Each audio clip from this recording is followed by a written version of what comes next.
Vous êtes des amateurs des produits Apple comme vos téléphones, mais le iPhone, en tout cas le prochain modèle, risque de coûter plus cher. Pas surprenant, mais pas mal plus cher. C'est ce que Tim Cook a affirmé. Anne-Sophie, on parle quand même d'une hausse qui n'est pas banale. Exactement. C'est Tim Cook qui l'a dit dans une entrevue exclusive avec le Wall Street Journal. C'est paru hier. Washington Post. Washington Post, oui, exactement. Il n'a pas précisé exactement à quoi ça pourrait ressembler, mais il a dit on n'a pas le choix. C'est comme dans toute l'industrie du téléphone. On n'aura pas le choix d'augmenter les prix éventuellement. Et on a regardé, par contre, l'analyse de EDC, c'est une firme technologique américaine, et eux disent qu'en général, là, le prix des téléphones intelligents devrait augmenter de 14 %. Le 18 Pro, iPhone 18, va sortir en septembre prochain. On ne sait pas encore c'est quoi le prix. Mais si on regarde, par exemple, le prix du iPhone qui est récemment sorti, le 17 Pro, en ce moment, il coûte 1 600 $. Si on parle d'une hausse de 14 %, bien, ça pourrait ressembler à un iPhone à 1 825 $. Je suis allée poser la question aux consommateurs, les gens qui adorent Apple, qui rentraient dans l'Apple ce matin sur Sainte-Catherine sous la pluie, leur demander est-ce que ça vous empêcherait d'acheter un iPhone ou est-ce que vous changeriez peut-être de marque de téléphone? Écoutons ce qu'ils avaient à dire.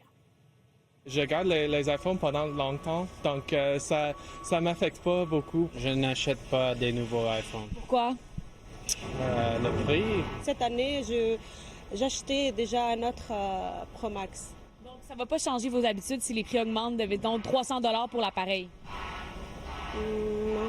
Est-ce que vous allez quand même continuer à acheter un iPhone même si le prix augmente comme ça? Oui, Pourquoi? parce que c'est nécessaire pour mon travail, Vous n'allez pas changer de marque, par exemple, pour moins cher? Non. iPhone.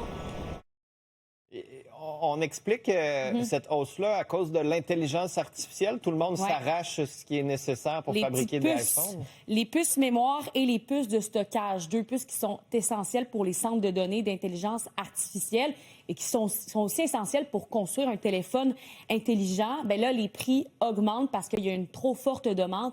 Pour la puce mémoire, on parle d'une hausse de 272 % selon une analyse aussi d'une firme technologique américaine. Et pour les puces de stockage, hausse de 285 %. C'est énorme. Bon, pour chaque appareil, c'est pas nécessairement beaucoup, mais quand on regarde sur le long terme pour des grosses entreprises, c'est là que ça fait vraiment une différence. Et voilà, pour iPhone, ils ne seront pas épargnés par cette hausse-là, peut-être pour la prochaine sortie du iPhone 18 en septembre. Ça va être déjà en septembre, il me semble. Ils n'arrêtent pas de sortir un nouveau Chaque téléphone année. à chaque fois. OK, merci Anne-Sophie. Plaisir.